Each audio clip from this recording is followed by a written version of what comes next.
ली गई है, इसका महात्म्य जो है। और जिस कथा को आप श्रवण कर रहे हैं भक्तों, श्रीमद् भागवत महापुराण। मैं आपको बता दूं कि श्रीमद् भागवत महापुराण का अर्थ क्या है। सबसे पहले तो जिस वस्तु को हम श्रवण कर रहे हैं उसका महत्व समझ लें कि जो नाम है श्रीमद् भागवत महापुराण, उसका अर्थ क्या है। तो सबसे पहले भागवत जी में लिखा है श्री। श्री मतलब होता है लक्ष्मी। श्री मतलब होता है लक्ष्मी, है ना। जैसे श्री मतलब होता है लक्ष्मी, तो भागवत जी में लक्ष्मी कौन है? भागवत जी में लक्ष्मी है श्री राधा जी। श्री मतलब हो गया लक्ष्मी। उसके बाद लिखा है मद। मद मतलब नशा, है ना। कहते हैं ना कि वो शराबी शराब के नशे में मद है ना। वो शराबी शराब के नशे में मद है। मद का मतलब होता है नशा, है ना। मतलब उसी में डूब जाना। मतलब राधा जी मतलब श्री मतलब राधा। राधा की भक्ति में, भक्ति रूपी नशे में डूबना। श्रीमद भागवत, भागवत, है ना। भाव जो भाव से पार लगा दे, जो भाव से पार लगा दे। वा जो वाणी को पवित्र कर दे। गा जो गिरते हुए को सहारा दे दे, है ना। और ता तारने वाला। जिस कथा को सुन करके राधा रूपी भजन में, राधा श्री मतलब राधा मतलब नशा, भागवत, है ना। मतलब राधा रूपी भजन में के नशे में हम सभी अगर डूब जाएंगे, इस कथा में अपने मन को लगा लेंगे, तो ता आखिरी में क्या आया है? ता भागवत मतलब तर जाएंगे। कब कब तर जाएंगे भक्तों?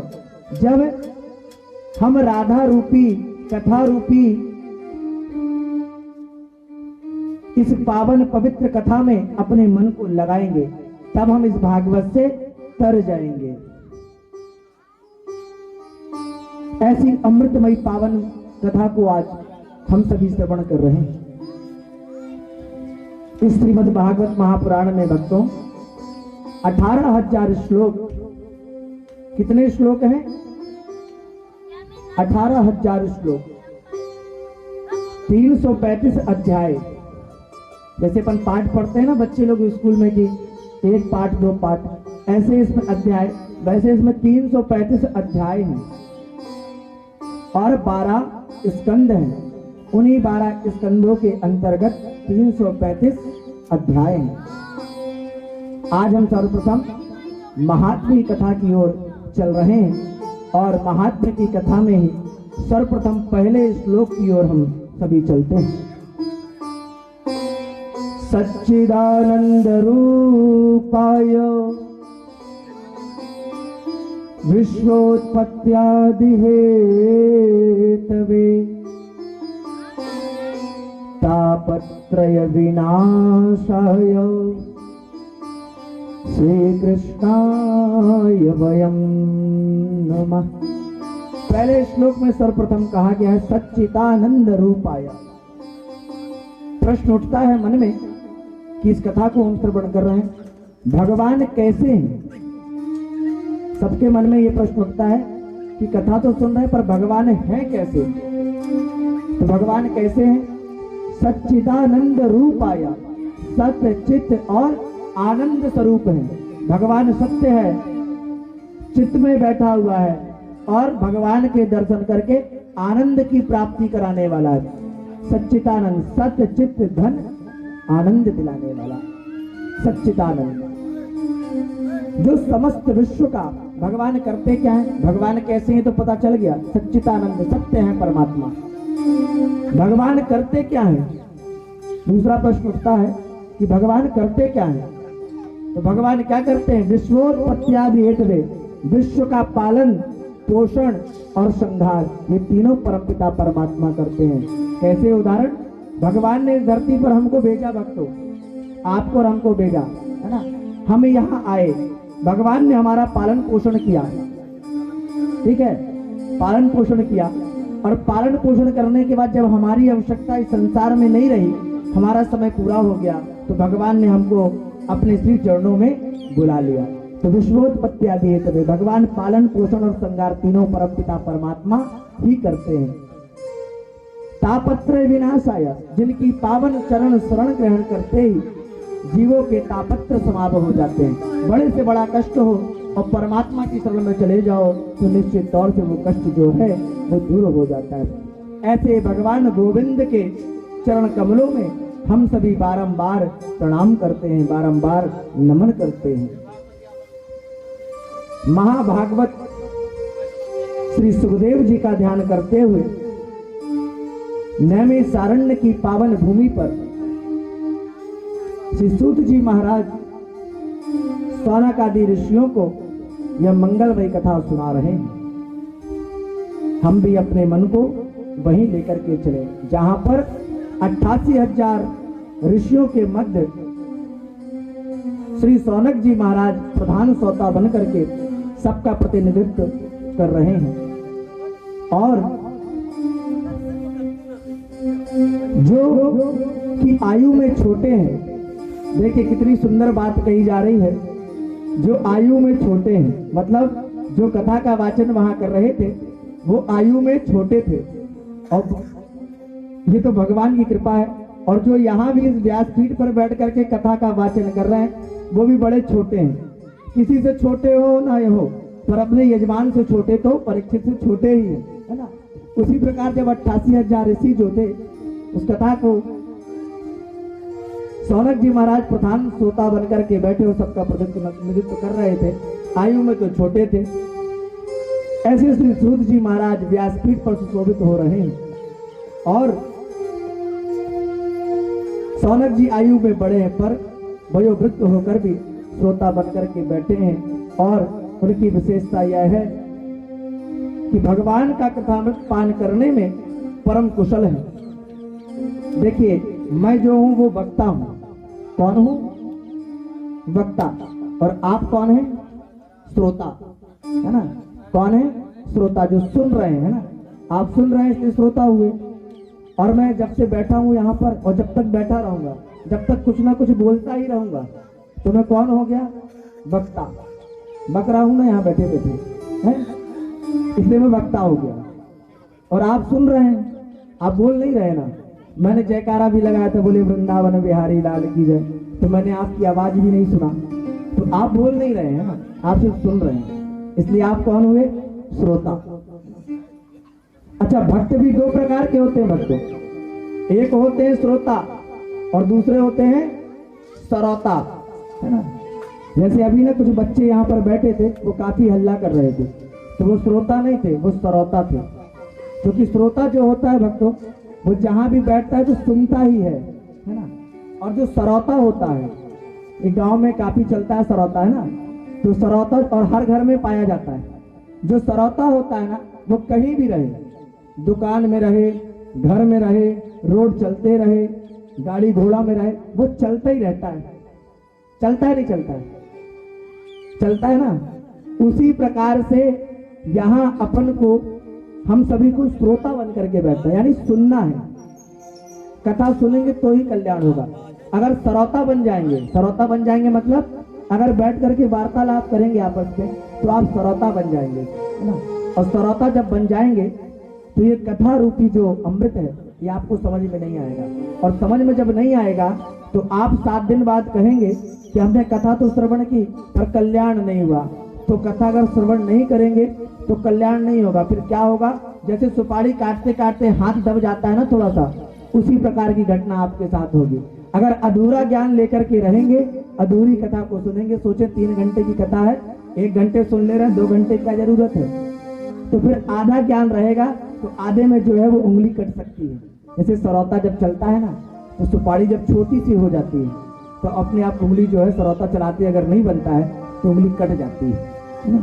उसी प्रकार से मेरा आप सभी से निवेदन है कि आप सभी श्रोता बन करके रहिएगा, श्रोता बनने का प्रयास मत कीजिएगा।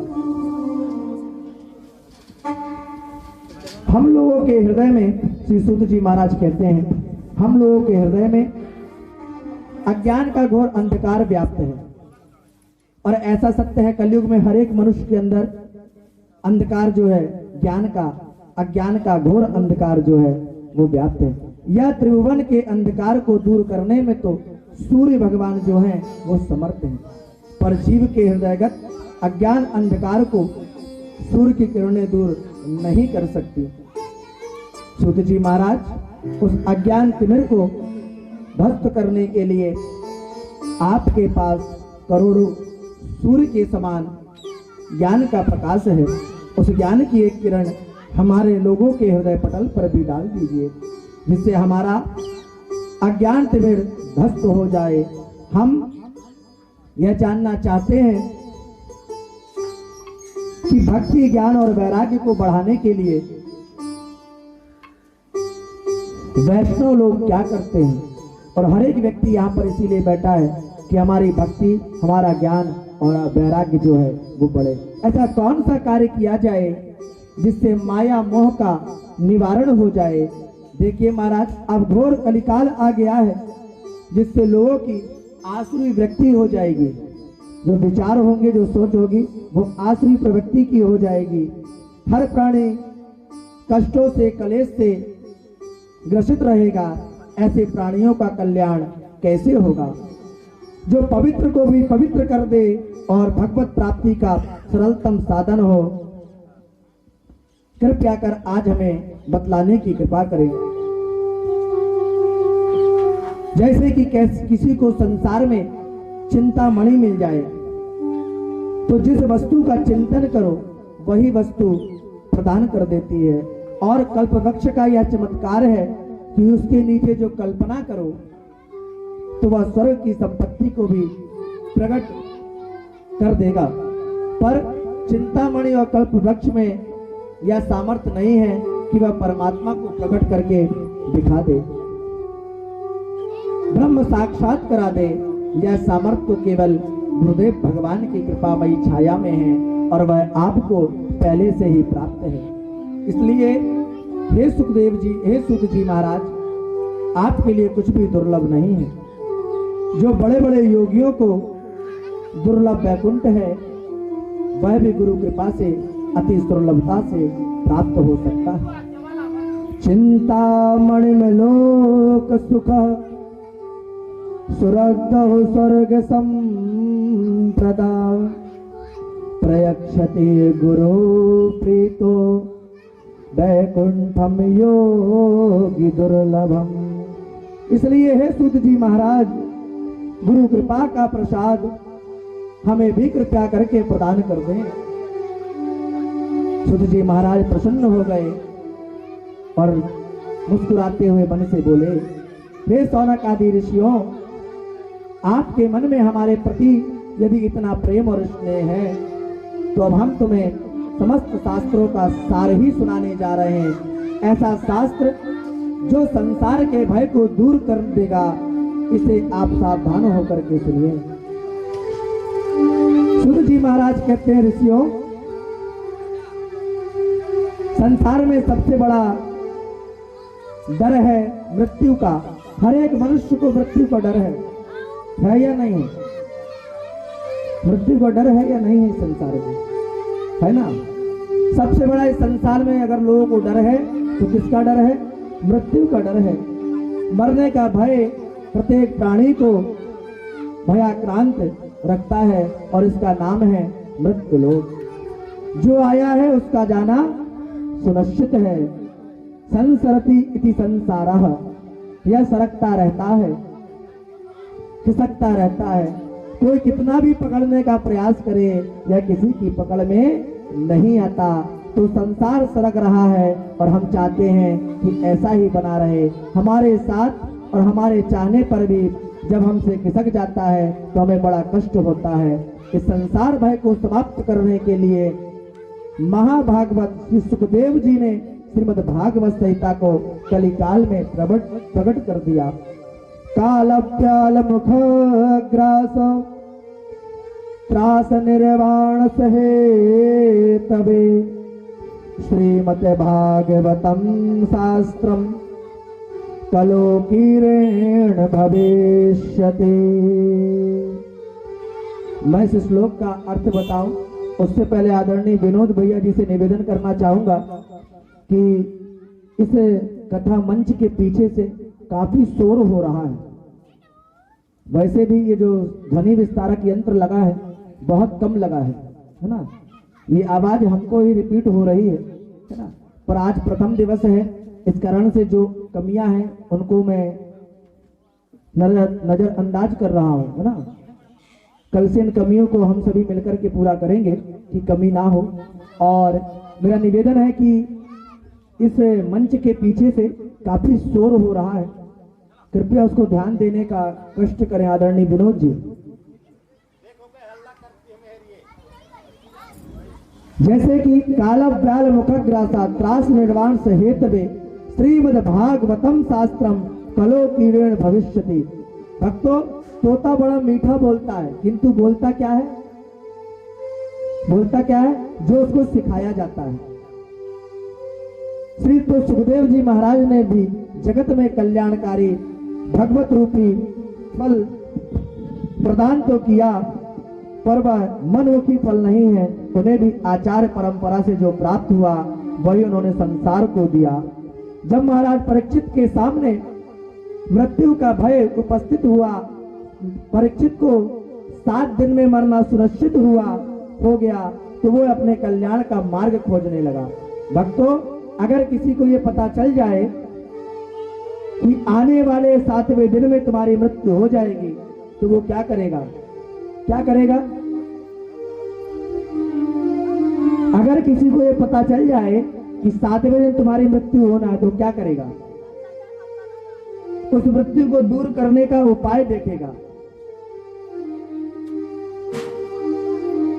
कि मृत्यु का भय उपस्थित हो गया है। उसी प्रकार परीक्षित के सामने 7 दिन में मरने का श्राप जो परीक्षित को लगा, परीक्षित के सामने भय उत्पन्न हो गया, तो परीक्षित जी महाराज उस मृत्यु के भय को दूर करने का उपाय ढूंढने लगे। और उसी समय महामुनि श्री सुखदेव जी ने श्रीमद् भागवत संहिता के द्वारा परीक्षित को भयमुक्त कर दिया। जैसे ही गंगा के तट पर श्री सुखदेव जी भागवत संहिता का प्रवचन करने के लिए विराजमान हुए, तो देवताओं को पता चल गया।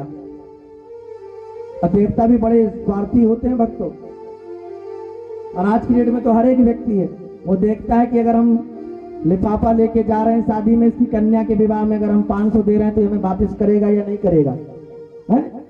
हर व्यक्ति यही सोचता है ना, अरे इसके में हम नहीं जाएंगे तो हमारे में कौन आएगा, है?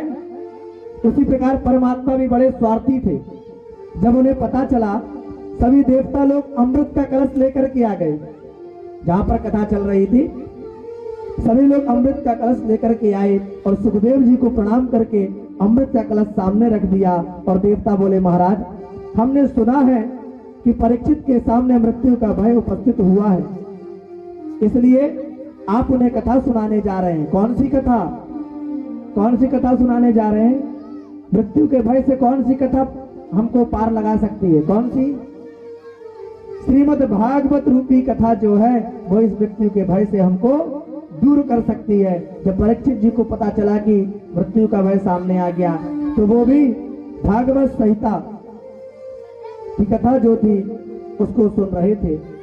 महाराज जी, अमृत का कलश हम लेकर के आए हैं। देवता लोग कहते हैं कि हमने अमृत का कलश लेकर के आए हैं, आप एक काम कीजिए कि जो अमृत का कलश है ना, और कलश के अंदर जो अमृत है वो परीक्षित को पिला दीजिए, और तो वह मृत्यु का भय से मुक्त हो जाएगा परीक्षित।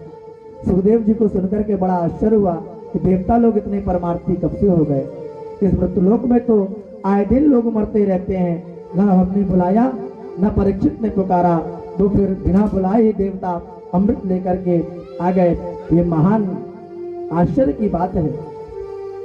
देवता लोग कह रहे हैं कि ये जो अमृत का कलश हम लेकर के आए हैं, तो परीक्षित को मृत्यु का भय, ये जो अमृत है ये आप परीक्षित को पिला दीजिए तो मृत्यु का भय जो है वो दूर हो जाएगा। और ये जो भागवत रूपी अमृत है, भागवत रूपी गंगा है, इसे हमें पान करा दीजिए, हमें श्रवण करा दीजिए, जिससे एक जन्म नहीं भक्तों, 7 जन्म जन्मांतरों के हमारा जो पाप है वो मिट जाए इस कथा को सुन करके, और हम इस भवसागर से पार हो जाएं।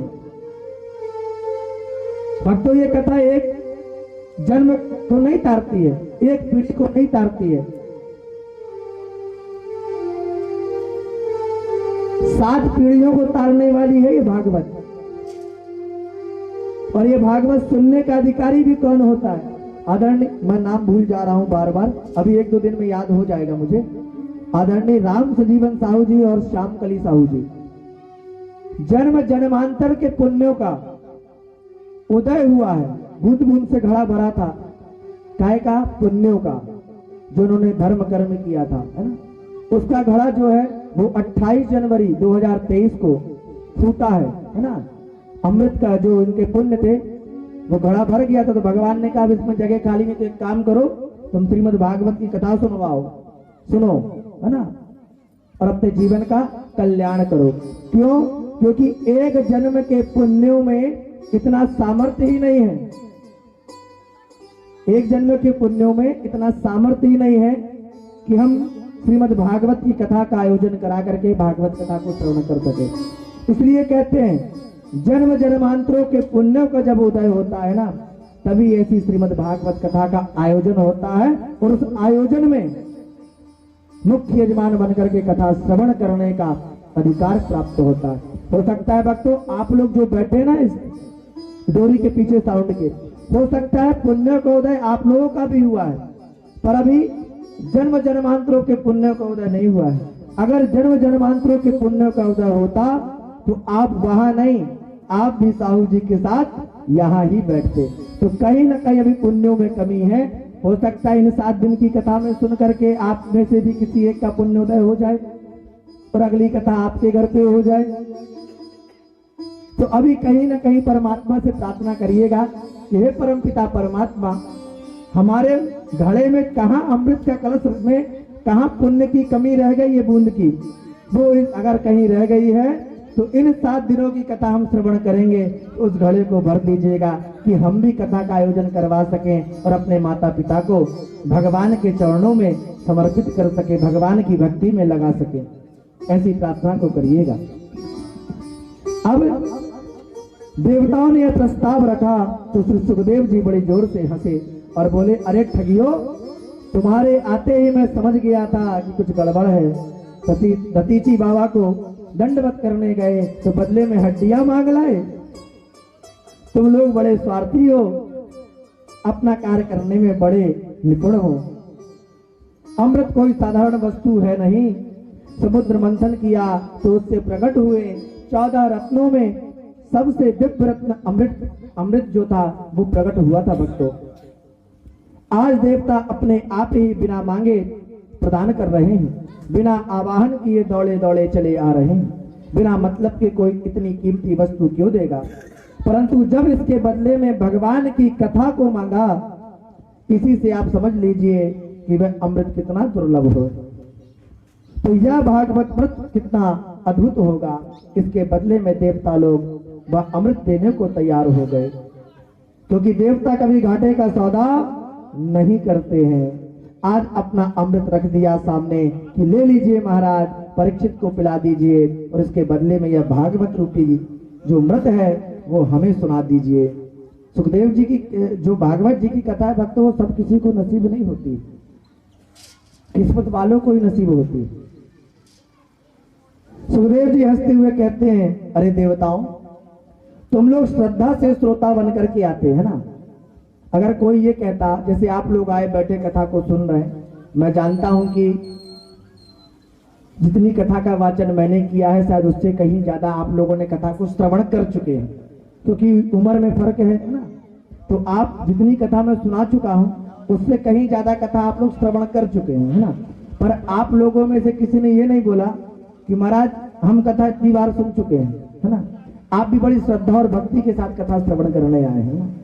तो सुखदेव जी भी हंसते हुए कहते हैं कि अरे देवता, अगर तुम श्रद्धा से श्रोता बन करके सुनने के लिए आते तो मैं अवश्य सुनाता, पर तुम सुनने के लिए नहीं आए हो, तुम सौदा करने के लिए आए हो कि जो हम अमृत लाए हैं वो परीक्षित को पिला दो, और जो भागवत रूपी गंगा की कथा आप परीक्षित को सुना रहे हो वो उसे ना सुना करके हमें सुना दीजिए। यानी तुम सौदा करने आए हो।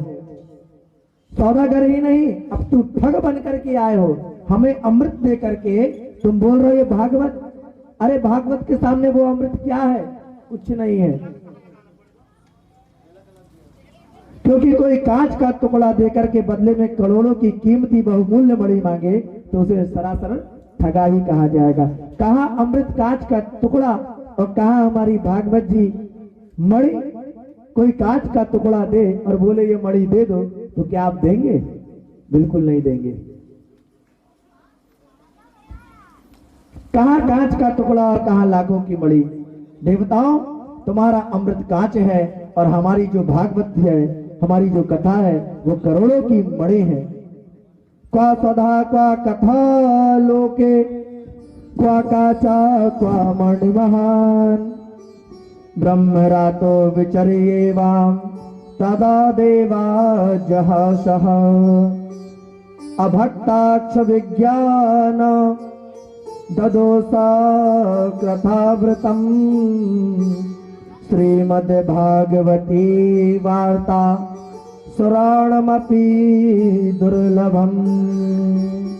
सुखदेव सूत जी महाराज कहते हैं, ऋषियों यह देव दुर्लभ कथामृत है, क्योंकि देवताओं को श्री सुखदेव जी ने डांट करके भगा दिया और विचार किया कि कथामृत और सुधामृत में कौन सा अमृत श्रेष्ठ है, क्या करना चाहिए। दोनों विशेषताएं क्या है कि स्वर्ग का अमृत पान पीने वाले देवताओं ने सने सने सुकृत क्षीण होते चले जाते हैं और पुण्य समाप्त होते ही वह धरातल पर गिर पड़ते हैं। हरि कथामृत की विशेषता है कि कल्पमाशापहम, हरि कथामृत पापों को नष्ट करने वाला है। भागवत रूपी जो कथा है वो समस्त पापों को नष्ट करने वाली है। स्वर्ग का सुधामृत पुण्यों को क्षीण करने वाला और हरि कथामृत पापों को क्षीण करने वाला है। भक्तों, एक और स्वर्ग का अमृत पुण्य को छीण करके ऊपर से नीचे गिराता है, इसके विपरीत दूसरी ओर हरि की कथा जो है, भागवत रूपी जो कथा है, वो पाप व कल्प मृषों को नष्ट करके श्री हरि के चरणों को प्रदान, हरि के चरणों की भक्ति प्रदान कराने वाला है। अब आप स्वयं ही निर्णय करें कि कौन सा अमृत श्रेष्ठ माने।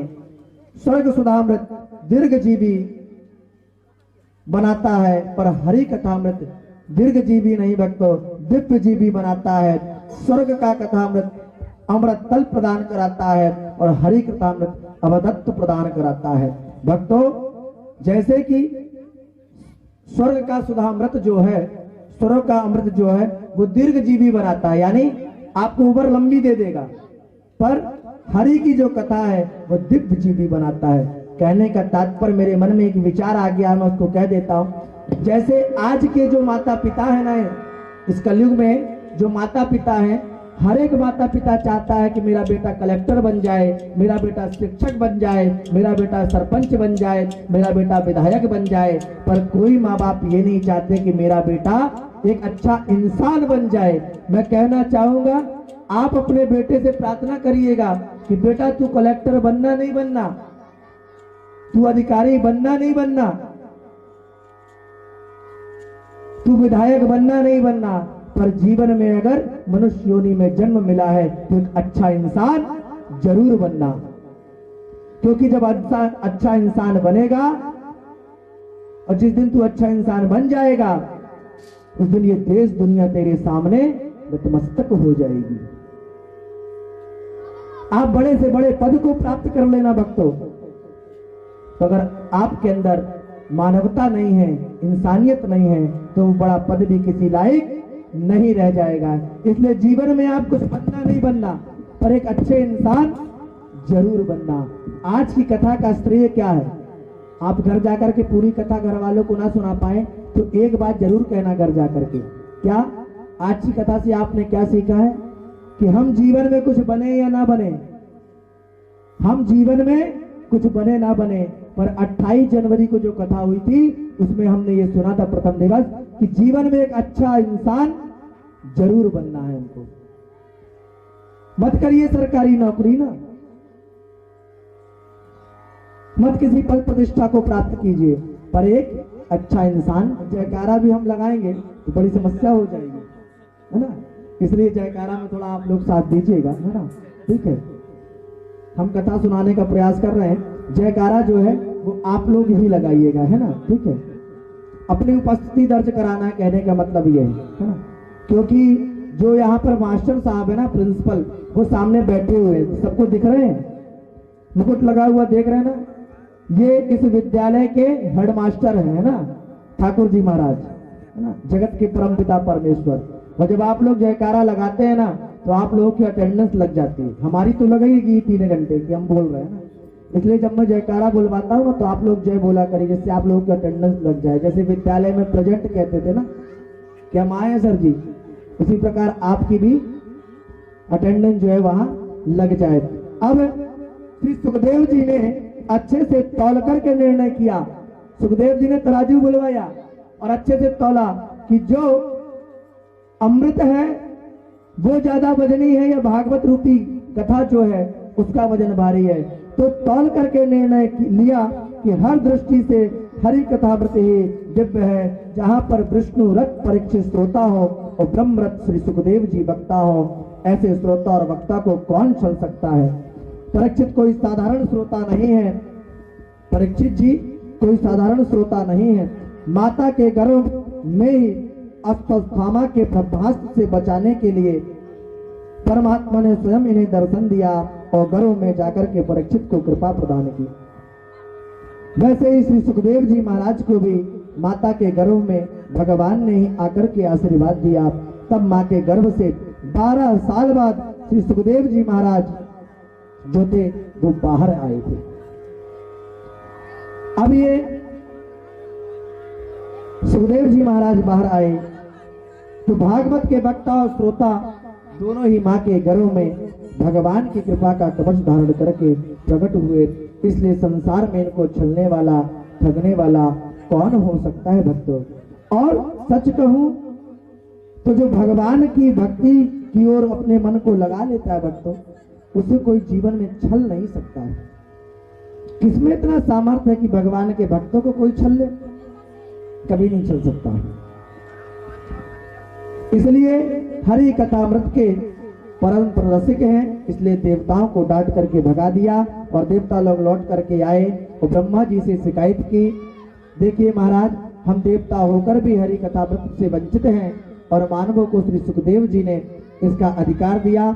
हम जानना चाहते हैं कि इस कथामृत में ऐसी क्या विशेषता है? ब्रह्मा जी ने कहा, पहले यह देखो कि परीक्षित का कथा सुनकर के क्या परिणाम होता है। तो 7 दिन के बाद कथामृत पान करने वाले परीक्षित को जब परम पद प्राप्त करते हुए देखा तो ब्रह्मा जी भी आश्चर्यचकित रह गए।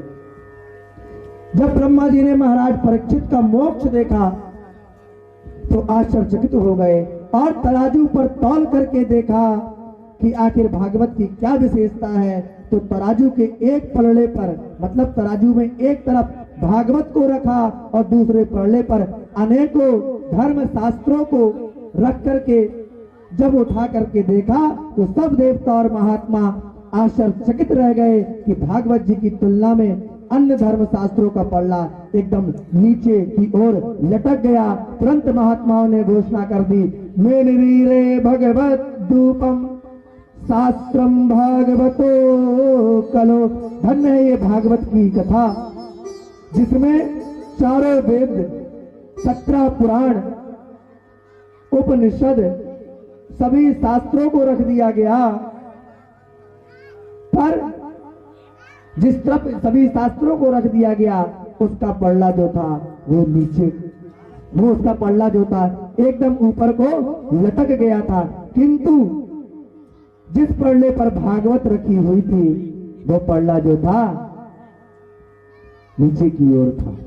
मतलब एक पुराण में, इस भागवत में इतना सामर्थ्य है कि सभी शास्त्रों का वजन जो है वो इसने तौल करके बता दिया।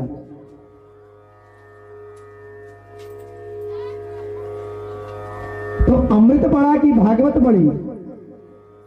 कौन बड़ा भक्तों?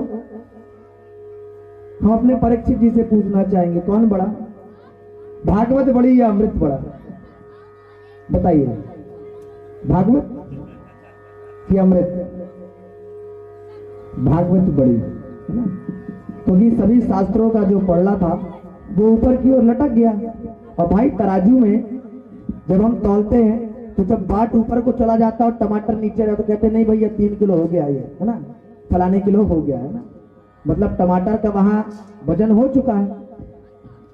उसी प्रकार यहाँ पर जब तौल करके देखा गया तो भागवत जी जो थी वो सभी शास्त्रों में, सभी पुराणों में श्रेष्ठ थी। और वही इस 84 के चक्कर से पार लगाने वाली है यही।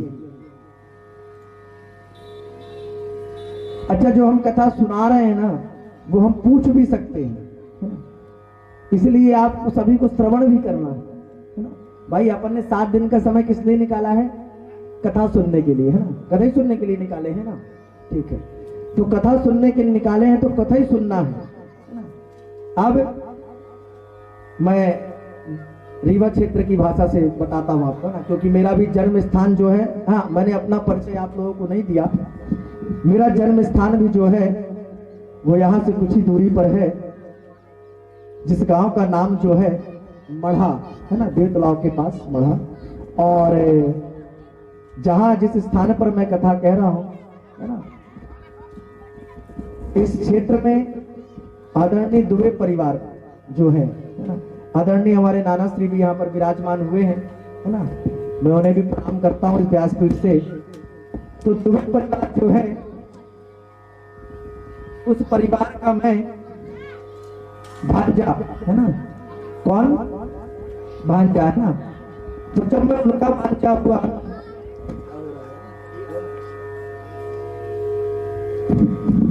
जब मैं उनका भांजा हुआ यानी इस पूरे गांव का ही भांजा हुआ, ऐसा है ना, कि हमने सुना था कि कंस के यहाँ जब भगवान श्री कृष्ण गए थे ना, तो जब दर्जी और धोबी, आगे आप कथा श्रवण करेंगे, तो जब धोबी और दर्जी मिलता था ना तो क्या कहते थे, प्रभु हमारे कपड़े बहुत बड़े बड़े हैं दर्जी साहब, आप इसको पूरा कर दो। तो वो बोलते तुम्हें मालूम है यहाँ के राजा कौन है? तो वो कहते हाँ मालूम है हमें कौन है, यहाँ के जो राजा है ना कंस, वो हमारे मामा है।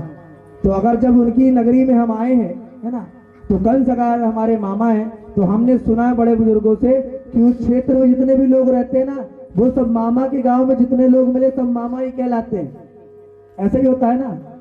तो वो कथा हमको याद थी तो वो हमने आपको बताई, ठीक है। तो यहाँ से कुछ ही दूर पर हमारा जन्म स्थान है, ठीक है। और ये हमारा परम सौभाग्य है कि हम दूसरी बार, इसके पहले 3 साल पहले आदरणीय श्री केशव प्रसाद मिश्रा जी मऊगंज बराव रोड, जहां पर राम कथा का आयोजन हुआ था, और पुनः लगता है कि हमारे जन्म जन्मांतरों के पुण्य का उदय एक बार हुआ था, अब दोबारा हुआ है शायद। इसलिए कहते हैं ना कि विंध्य क्षेत्र जन्मभूमि हमारी, जन्म स्थान पर, जन्म क्षेत्र पे कथा करने का अवसर जो है वो प्राप्त हुआ है। इसके लिए एक बार जोरदार तालियां हो जाए मैं आप लोगों के लिए। मैं आप लोगों ने ये आशीर्वाद जो है वो प्रदान किया है कि मैं अपनी टूटी हुई वाणी से आप सभी को टूटी हुई कथा जो बन पा रही है ना, वो सुनाने का प्रयास कर रहा हूँ। सुना भी नहीं पा रहा हूँ, सुनाने का प्रयास कर रहा हूँ ना। तो इस दास से अगर सुनाने में कोई त्रुटि हो जाए ना, तो आप लोग उम्र में सब हमसे बड़े हैं, है ना, उम्र में सब हमसे बड़े हैं। कहीं राम की जगह अगर हम सीता कह दें तो आप उसको फिर समझ लेना कि नहीं नहीं यहाँ सीता नहीं राम रहा होगा, महाराज जी ने सीता कह दिया है ना। क्यों? क्योंकि हम ऐसा कहेंगे भी, ऐसा हम कहेंगे भी। क्यों? क्योंकि हमें भी तो पता चले कि हमारे कितने भक्त कथा सुन रहे हैं। क्यों? क्योंकि जब हम ऐसा कहेंगे ना, तो जहां अगर हम राम की जगह सीता कह देंगे तो आप में से कोई ना कोई एक टोकेगा, महाराज जी नहीं नहीं राम नहीं सीता था यहाँ पर। तो हमें पता चल जाएगा कि कितने लोग कथा श्रवण कर रहे हैं, ठीक है। और आप कुछ नहीं बोलेंगे तो हम सुनेंगे कि कथा कोई सुन ही नहीं रहा। और जब कथा सुनने वाले श्रोता अच्छे होते हैं ना, तो कथा सुनाने में भी बहुत आनंद आता है भक्तों। फिर ना तो भूख लगती है और ना तो नींद लगती है, ना घुटने दर्द होते हैं और ना समय का पता चलता है। और समय अपन को देखना भी नहीं है। क्यों? क्योंकि 7 दिन ये जीवन अपन ने भगवान के चरणों में लगा दिया है। ये जीवन जो है 7 दिन आपके चरणों में लगा दिया है प्रभु हमने। अब हमें समय से मतलब नहीं है कि कार्ड में 6 बजे तक समय डला, क्या करना 6 बजे तक डला, कथा भी तो 4 बजे चालू हुई है, 2 घंटा देरी से है? बोल वृंदावन बिहारी लाल की। अच्छा मैं अकेला हूं, कितनी तेज आवाज आ रही है, और आप लोग इतने सारे हैं तो भी आवाज नहीं आ रही। चलिए आज प्रथम दिवस है, कृत कृत अभ्यास है ना, धीरे धीरे आ जाएगा। तुरंत महात्माओं ने घोषणा कर दी, भक्तों मैनिरे भगवत रूपम शास्त्रम भागवतम कलो। साक्षात श्री कृष्ण ही कलयुग के कलुषित प्राणियों का कल्याण करने के लिए श्रीमद् भागवत संहिता में आकर के विराजमान हो गए।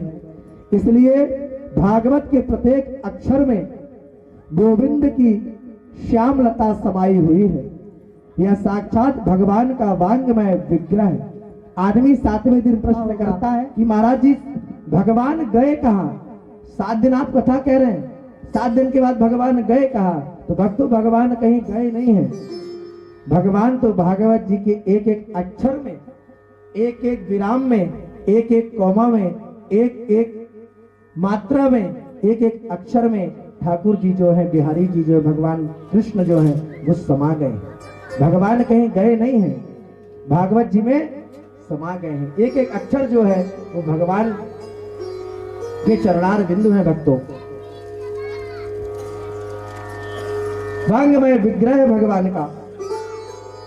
ऋषियों ने सूत जी से प्रश्न किया कि महाराज यह 7 दिन में सुनने की परंपरा कैसे प्रारंभ हो गई? सूत जी कहते, अच्छा ये प्रश्न कर रहे हैं ऋषिगण कि हे सूत जी महाराज यह 7 दिन में सुनने की परंपरा कैसे प्रारंभ हो गई? सूत जी कहते हैं कि कल से भैया जब हम यहाँ बैठे तो ये सबको बढ़िया ठोक बजा करके चेक कर लेना, है ना। आज बहुत अव्यवस्था हो रही है, मजा नहीं आ रहा है। परंपरा 7 दिन में कथा को सुनने की कैसे प्रारंभ हो गई? सूत जी कहते हैं कि सनक, सनातन, सनातन और सनत कुमार इन चारों ऋषियों ने देव ऋषि नारद जी को सुनाकर के यह सप्ताह की परंपरा को प्रारंभ किया था। सौनक जी ने पूछा, नारद जी तो 2 घड़ी से ज्यादा कहीं टिकते नहीं हैं, तो ऐसे उन अस्थिर नारद जी ने 7 दिन बैठ करके भागवत को कैसे सुना, कहां सुना और क्यों सुना, कृपया करके बतलाइए। सूत जी कहते हैं एक समय की बात है, विशालापुरी, विशालापुरी किसको कहते हैं आपको मालूम है किसी को? विशालापुरी किसको कहते हैं? एक समय की बात है, विशालापुरी बद्री नारायण धाम में सनकादि चारों भैया सत्संग की इच्छा से विचरण कर रहे थे, क्योंकि ध्यान भजन और पूजन आदि तो सब एकांत में हो सकता है, पर सत्संग का एकांत में थोड़े ही आनंद आता है। तो चारों भैया सनक, सनंदन, सनातन और सनत कुमार चारों भैया विचरण कर रहे थे कि अचानक नारद जी को देखा। नारद जी को देख करके बहुत प्रसन्न हो गए, और संत को जब कोई भगवत रसिक संत मिलता है तो बड़े प्रसन्न हो जाते हैं कि आज कुछ भगवत चर्चा होगी, और सनकादियों का तो जीवन ही भगवत कथा है। कथा मात्रेक जीवनम, हर एक भक्त का जीवन का एक लक्ष्य होना चाहिए। क्या? कथा मात्रेक जीवनम। पर जैसे ही नारद जी के निकट आए तो बड़ा आश्चर्य हुआ, क्योंकि नारद जी का मुख बहुत चिंतित नजर आया। सनकादियों ने आश्चर्यचकित हो गए कि समाज की चिंताओं को दूर करने वाले परम संत श्री नारद जी आज चिंतातुर है, बड़ा आश्चर्य है। पूछा, तब नारद जी ने अपने चारों अग्रजों को प्रणाम करते हुए अपनी समस्या सामने रखी कि भैया मैं अपनी समस्या आपको सुनाता हूं। मैं संसार में सत्संग की इच्छा से घूम रहा था, सत्संग की इच्छा से घूम रहा था कि भगवत रसिकों के बीच बैठकर के कुछ भगवत चर्चा करूंगा और सुनूंगा। इस संसार में सर्वत्र घूमा और मैंने सारे तीर्थों का परिभ्रमण कर लिया, पर कहीं मुझे सत्संग का आनंद नहीं मिला, कोई भी तीर्थ नहीं छोड़ा। कहां कहां गए नारद जी, सुनिएगा। पुष्करम च प्रयागम च काशी गोदावरी तथा हरि क्षेत्र कुरुक्षेत्र श्रीरंगम सेतु बंधनम। जब समस्त भूमंडलों में नारद जी के चित्त को शांति नहीं मिली तो नारद जी ने सोचा कि चलो अब संतों के पास चला जाए, भगवत्ता संतों के यहाँ शांति मिलेगी। पर नारद जी ने क्या देखा कि पाखंड निरता संत भी पाखंड परायण होते चले जा रहे हैं। पाप का ही जो खंड है उसका नाम पाखंड है। उनकी परिभाषाएं बदल गई। क्यों? क्योंकि कहा गया कि ये संत जी हैं, पर पूछा कि ये बंगला किसका है, 4 मंजिल जो बनी हुई है, तो कहे कि फलाने महाराज जी का ही है, त्यागी जी महाराज। पूछा गया ये बच्चे किसके हैं, तो बोला गया है त्यागी जी महाराज के हैं। ये बच्चे किसके हैं, तो कहा ब्रह्मचारी जी महाराज के हैं। इतना शोर हल्ला कहां सुनाई पड़ रहा है? मौनी बाबा के आश्रम में सुनाई पड़ रहा है, नाम लिखे हैं मौनी बाबा, और सबसे ज्यादा हल्ला वही हो रहा है। ऐसी बड़ी विचित्र स्थिति है। नारद जी को कहीं भी शांति नहीं मिली। तपसी धनवन दरिद्र ग्रही कलि कौतुक तात न जात कही। तरुणी प्रभुता ग्रहे श्यामलोको बुद्धिदायका कन्या विक्रणो लोभा दम पीता च कलकनम। अब ये जो श्लोक, इसकी व्याख्या बहुत ध्यान से सुनिएगा भक्तों। मैंने देखा, नारद जी कहते हैं कि मैंने देखा कि गृहस्थों के यहाँ, गृहस्थ जीवन वालों के यहाँ माता पिता की सेवा तब तक ही है जब तक माता पिता ने तिजोरी की चाबी सौंप रखी है। पुत्र को, पुत्र वधू को जब तक चाबी देकर के रखी ना। नारद जी देख रहे हैं कि मैं कहां जाऊं, हर जगह तो यही मचा हुआ है। किस तीर्थ में जाऊं, हर तीर्थ में तो यही पाप देख रहा हूं कि माता पिता की भी सेवा कब तक हो रही है इस कलयुग में, कि जब तक माता पिता ने तिजोरी की चाबी जो है वो बेटे और बहू को दे रखी है। और जहां सर्वाधिकार प्राप्त हुआ, पूरा अधिकार बेटे और बहू को दिया गया, सोई देवी जी का चलावा हो गया। फिर माता पिता की खटिया तो, और जिस दिन ऐसा हो जाता है भक्तों देखिएगा, जिस दिन माता पिता ने सब कुछ पुत्र को दे दिया, उस दिन से माता जी की खटिया जो घर के अंदर हुआ करती थी ना, वो खटिया जो है वो किसी खेत में नजर आती है। अच्छा, हम जो बात कह रहे हैं आप सभी को लगेगा कि थोड़ा सा ही कष्ट भरी बात है, पर ऐसा सत्य है भक्तों, ऐसा है। किसी खेत में नजर आएगी वो खाट, या किसी तीर्थ में स्थान में डाल दिया जाएगा। जैसे वृद्धाश्रम बने हुए तो छोड़ दिया जाता है कि हम सेवा नहीं कर पा रहे, माता जी को वृद्धाश्रम में डाल दो। कदाचित माता पिता घर में जबरदस्ती बैठे भी हों, अगर मान लीजिए खेत में खाट नहीं डाली, तो अगर कदाचित माता पिता घर में जबरदस्ती बैठे भी हों तो उनसे किसी भी प्रकार की कोई चर्चा नहीं की जाती है, कोई सलाह नहीं ली जाती है। कोई बड़ा भारी कार्य किया जा रहा हो अगर घर में, तो किससे परामर्श लिया जाता है? तो आज का समय आ गया है कि ससुराल से साले साहब को बुलवाया जाता है और वह जो कहेंगे उसी उन्हीं की बात को सुना जाता है। सलाह तो खूब लिया जाए, परंतु यह सब होने के बाद भी पति पत्नी में ही प्रतिदिन महाभारत हो रहा है। इस कलयुग में लोभ इस पराकाष्ठा पर पहुंच गया है। हर व्यक्ति के अंदर जो लोभ है वो इस पराकाष्ठा पर पहुंच गया है कि बेटा बेटियों का भी क्रय विक्रय होने लगा है। संबंध नहीं, अब तो बेटियों का सौदा होने लगा है। जहां सौदा पड़ जाए वहीं लोग आजकल समधी बन जाते हैं। तो जब बुद्धि विचार सम नहीं, केवल संपत्तियों के आधार पर समधी बन जाते हैं, इसलिए संबंधों में आए दिन कलह मचा करती है। भैया यह सब देख देख करके मेरा चित्त, नारद जी कह रहे हैं कि भैया ये सब देख देख करके मेरा चित्त बड़ा अशांत हो गया है। मृत्युलोक में यह सब देख देख करके मेरा चित्त एकदम अशांत हो गया। मैंने सोचा कि अब कहां जाऊं, अब मैं कहां जाऊं। तब मुझे तुरंत श्रीधाम वृंदावन का स्मरण हो आया। मेरे प्रभु की उस दिव्य प्राकट्य भूमि में, यमुना जी में, यमुना तट पर यमुना जी कल कल बहती हुई, मेरे चित्त को अवश्य वहां पर विश्राम मिलेगा। ऐसा विचार कर मैं सीधा यमुना तट पर वृंदावन धाम में पहुंचा और वहां पहुंच करके एक आश्चर्य और देखा। नारद जी ने सोचा पुष्कर, प्रयाग, गंगा जी, हरिद्वार सब लोग भोग लिए, सब जगह पर कहीं शांति नहीं मिली, हो सकता है वृंदावन जाकर के शांति मिलेगी। तो वृंदावन जब नारद जी पहुंचे तो क्या देखते हैं, एताश्मया दृष्टा सूर्या तन्मुनीश्वरा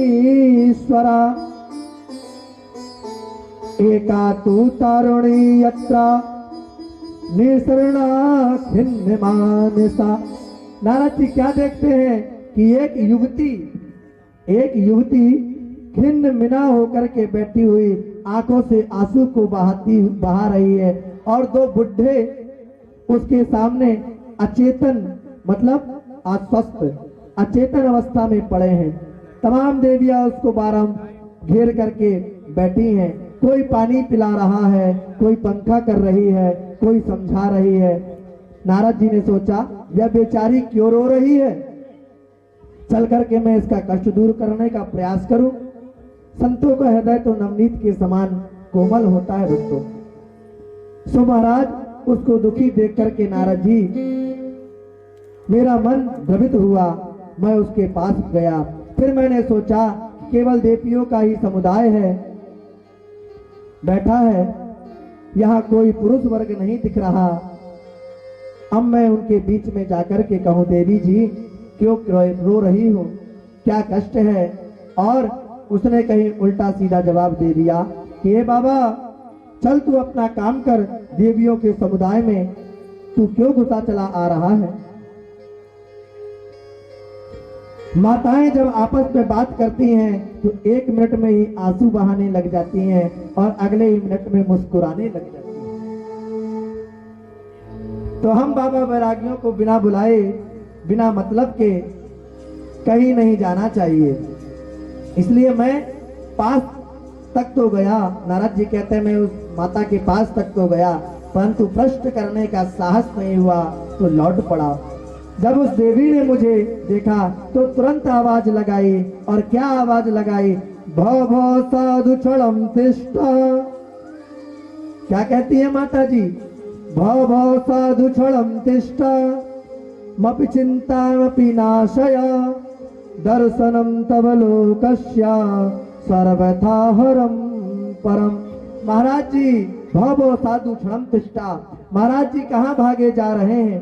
1 मिनट रुक तो जाइए। आप जैसे संतों के दर्शन मात्र से ही जीवन के पाप ताप संताप नष्ट हो जाते हैं। मेरे तो न जाने कितने जन्मों के भाग्योदय हुए जो आपके दर्शन प्राप्त हुए। आपके तो दर्शन मात्र से जीव का दुख दारिद्र दूर हो जाता है। नारद जी कहते हैं भैया, जब उन्होंने इस प्रकार से हमें बुलाया तो हम उस देवी के पास गए और हमने पूछा, काशी तुम देवी जी आप कौन हैं? और काविमो, यह दोनों बुढ़े जो पड़े हैं यह कौन हैं? तुम्हारे क्या लगते हैं? का इमा, और ये जो देवियां आपको घेर करके खड़ी हैं ये सब कौन है? और तुम रोती क्यों हो देवी? तुम्हारे दुख का कारण क्या है? विस्तार से हमें बतलाइए। तब मैंने उस देवी के प्रति सहानुभूति दिखाई और तब उसने अपना पूरा परिचय दिया। क्या परिचय देती हैं वो देवी जी? अहम भक्तिरिति ख्याता इमो में तनयो मतो ज्ञान वैराग्य नामानो काल योगे न जर्जरो। महाराज, मैं भक्ति के नाम से विख्यात हूँ। ये दोनों बुढ़े जो आजू बाजू मेरे सामने पड़े हैं ये दोनों मेरे बच्चे हैं और इनका नाम जो है ज्ञान और वैराग्य है। माँ का नाम क्या है? भक्ति, और पुत्रों का क्या नाम है? ज्ञान और वैराग्य। ये दोनों ज्ञान और वैराग्य हैं। समय की विडंबना देखो कि माँ तो नवयुवती बनी है, बैठी है, और बच्चे दोनों बुढ़े हो गए हैं। कितनी जर्जर स्थिति हो रही है इनकी। मेरे दुख का, भक्ति महारानी कहती हैं कि मेरे दुख का मूल कारण यही है। मैंने अपना पूरा परिचय आपको सुनाऊं तो भक्ति महारानी अपना पूरा परिचय देती हैं कि मैं दक्षिण भारत में पैदा हुई, कर्नाटक में बड़ी हुई, महाराष्ट्र आदि प्रदेशों में मेरा कहीं कहीं बड़ा सम्मान हुआ, पर कई प्रदेश ऐसे भी थे जहां पाखंडियों ने खंडित होकर के मुझे पीड़ित होकर के भागना पड़ा। इस प्रकार से अनेक देश प्रदेशों में घूमती घूमती जैसे ही मैं वृंदावन में पधारी तो वृंदावनम पुनः प्राय नवीनेव स्वरूपणि, इस ब्रज भूमि में आते ही मैं नवयौवन हो गई। पर न जाने क्या हुआ कि दोनों बच्चे एकदम बुढ़े हो गए और मेरे बालकों की यही स्थिति रही तो मैं इस स्थान को छोड़ करके विदेश भाग जाऊंगी। नारद जी ने सारी स्थिति को एक क्षण में समझ लिया और विचार किया कि भक्ति, ज्ञान और वैराग्य एक दूसरे के पूरक हैं। जैसे सुधातुर व्यक्ति भोजन करने बैठे तो ग्रास ग्रास पर उसे तुष्टि, पुष्टि और सुधा निवृत्ति की प्राप्ति होती है। भूख भी मिटेगी, पेट भी भरेगा और इंद्रियों में बल भी आएगा। प्रत्येक ग्रास उसे यह तीनों बातें एक साथ ही प्राप्त होती है, अलग अलग नहीं है। उसी प्रकार जो जो भगवत चरणारविंद प्रेम बढ़ता जाएगा, भक्ति पुष्ट होती जाएगी, तो भगवान के स्वरूप का बोध होता जाएगा भक्तों। और जो जो भगवान के स्वरूप में प्रेम होता गया और भगवान के स्वरूप का ज्ञान होता गया तो यह संसार की आसक्ति अपने आप छूटती चली जाएगी और सहज वैराग्य हम सभी को प्राप्त हो जाएगा। यह क्रियाएं अलग अलग नहीं है।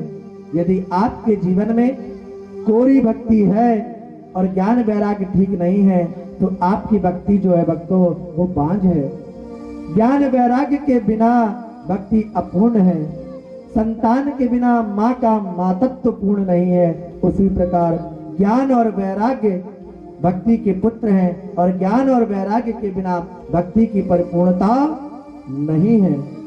नारद जी ने तुरंत भक्ति माता को वचन दिया कि माँ आप वृंदावन छोड़ करके ना जाइए, क्योंकि आज हर क्षेत्र के लोगों का आकर्षण विदेश की ओर है। संतों को भी जब तक 2-4 देशों का परिभ्रमण ना हो जाए तब तक संतत्व प्राप्त नहीं होता। हम भारतवासियों की दृष्टि ही कुछ ऐसी बन गई है, चाहे वह कथावाचक हो चाहे वह महात्मा हो, जब तक देश विदेश में पाणिक रूप से उनका प्रचार प्रसार हो जाता है तब भारतीयों की दृष्टि उन पर जाती है। भक्ति मैया ने भी जब यही बात कही तब नारद जी ने कहा कि माता जी ऐसा मत कीजिए। सतयुग, द्वापर युग और त्रेता में जो बड़े आनंद से आप रहे, पर अब घोर कलिकाल आ गया है और इस कलयुग में सब सदाचार लुप्त होता चला जाता है।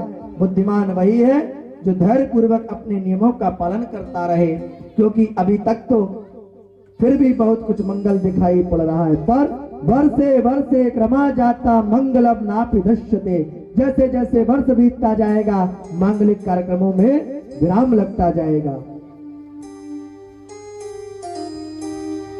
और नारद जी कहते हैं मैं तो कहता हूँ कि धन्य है वह ब्रजभूमि जहाँ इस कलिकाल में भी आपका इतना सम्मान है। वृंदावनस्य संयोग पुनतस्तो तरुणी नव धन्यम वृंदावनम तेना भक्तिर्नत्यति यत्र च।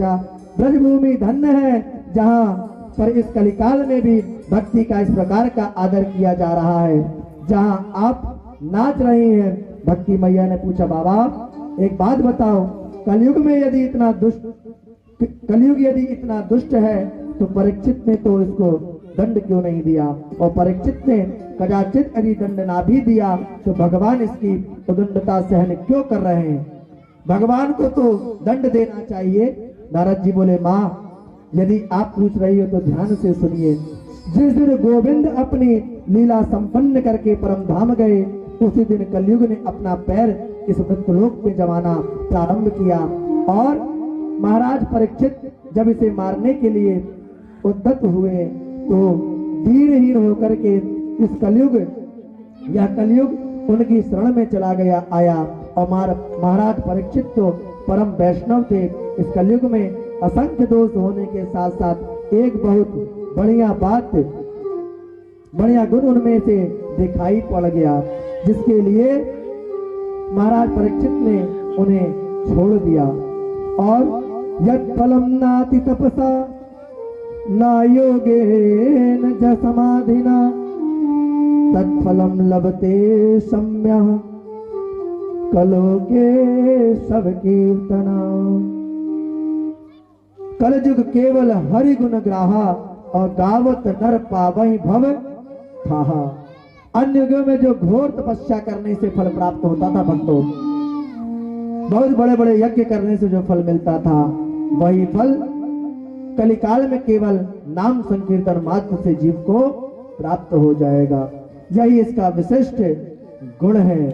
और कलयुग में भागवत की कथाएं तो बहुत होती हैं, पर भागवत के अर्थ पर किसी का ध्यान नहीं गया। भागवत से अर्थ धन कैसे प्राप्त हो, उसी पर दोनों की दृष्टि है। और क्या श्रोता क्या वक्ता, श्रोता भी उसी उद्देश्य से कथा कर रहे हैं, कथा करवा रहे हैं, कराने वाले भी और सुनने वाले भी, सुनाने वाले भी। भागवत तो कह प्रवृक्ष है भक्तों, जो मांगो सो मिलेगा। जो व्यापार बढ़िया चलाना चाहे उनका व्यापार खूब बढ़िया चलेगा। जो विद्वान वास्तव में भागवत के द्वारा अपना अर्थ सिद्ध करना चाहते हैं, तो ठाकुर जी की कृपा ऐसा कोई ही कथावाचक होगा तो भागवत की कल्प वृक्ष की छाया में बैठ करके निर्धन हो। परंतु भागवत तत्पदार्थ तो यदि कोई समझ ले तो वह परमहंस हो जाता है। श्री सुखदेव जी ऐसे निष्काम परमहंसों का यह परम धन है। परमहंसों की पावन संहिता है। तुम्हारा लक्ष्य क्या है, तुम्हारी कामना क्या है, उसी की पूर्ति करेगा। भक्ति मैया को इस प्रकार से नारद जी ने समझा रहे हैं। और भक्ति मैया गदगद होकर के बोली, नारद जी मेरे बड़े भाग्योदय हुए जो आपके दर्शन मुझे प्राप्त हो गए।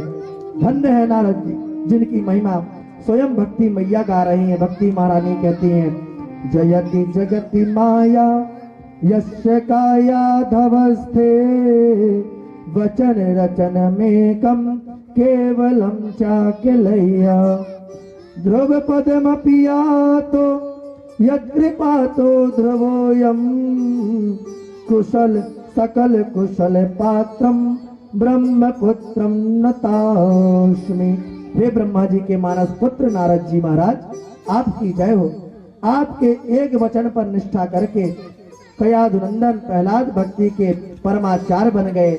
आपके अनुग्रह को प्राप्त करके ध्रुव जी महाराज तो 5 वर्ष की अवस्था में ही साक्षात भगवान को प्रकट करने में समर्थ हो गए और आज ध्रुवलोक में चमक रहे हैं। बाबा मेरे बालकों पर भी कृपा दृष्टि डालो। नारद जी बोले, माता जी आप इतनी दुखी क्यों हो रही हैं? अरे जिस दिन प्रभु ने कौरवों का कुशित सभा के बीच द्रौपदी की रक्षा की, वे कृष्ण कन्हैया आज भी हमारे मध्य विराजमान हैं। वे कहीं चले नहीं गए, बल्कि आज भी भक्तों के हृदय में हैं। इसलिए आपको किसी भी प्रकार से चिंता करने की आवश्यकता नहीं है। आपको कृष्ण चरण भोजम परम दुखम गमिष्यति। आप तो गोविंद के पाद पद्मों का स्मरण करा करो, दुख अपने आप ही भाग जाएगा। हरि स्मृति सर्व विपदाक्ष मोक्षणम। गोविंद की स्मृति सारी विपत्तियों से अपने आप ही मुक्ति दिला देती है। इसलिए माता जी गोविंद के चरणों का ध्यान करो। आप देव ऋषि नारद जी ने समझाया, आपको गोविंद के चरणों का ध्यान करो, दुख अपने आप भाग जाएगा। फिर आप तो इतनी प्राण वल्लभा हो, प्रियतमा हो, आप जहां और जब बुलावो प्रभु तो वहीं दौड़े दौड़े चले आएंगे।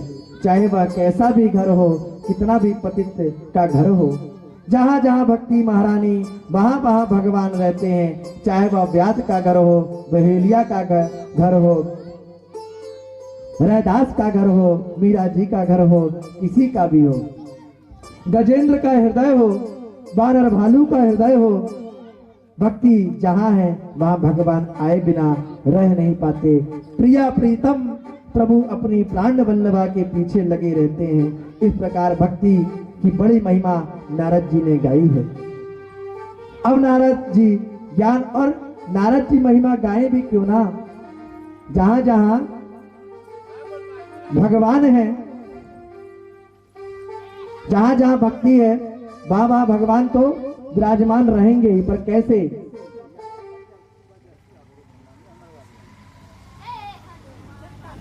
क्यों? जब तक भक्ति कैसे जागृत होगी, भगवान कैसे आएंगे?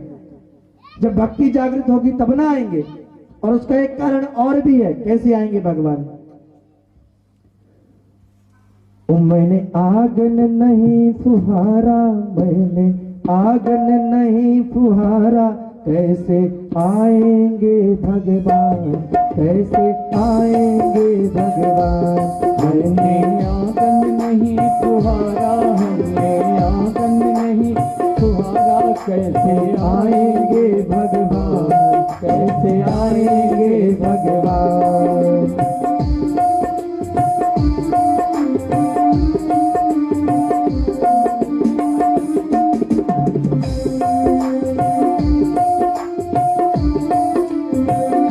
जो चाहते हैं कि भगवान आए सभी के हृदय में, तो दोनों हाथ उठा करके ताली सेवा के साथ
परमेश्वर, हर प्राणी में है परमेश्वर, हर प्राणी में है परमेश्वर।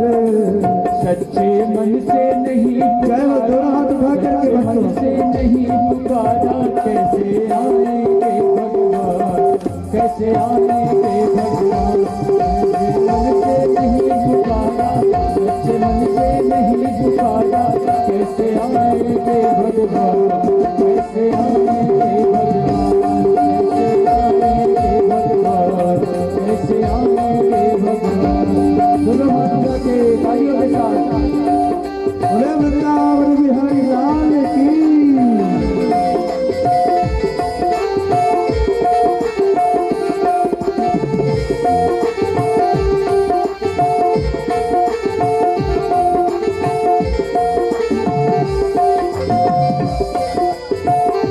निर्मल मन हो तुम रघुनायक, निर्मल तुम रघुनायक।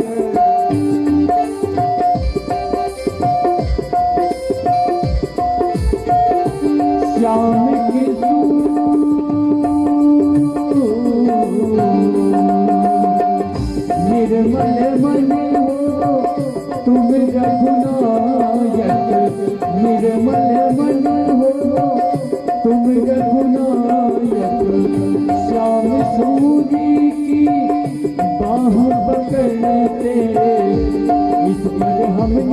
नहीं बिचारा, इस पर है हो नहीं बिचारा, कैसे आएंगे भगवान, कैसे आएंगे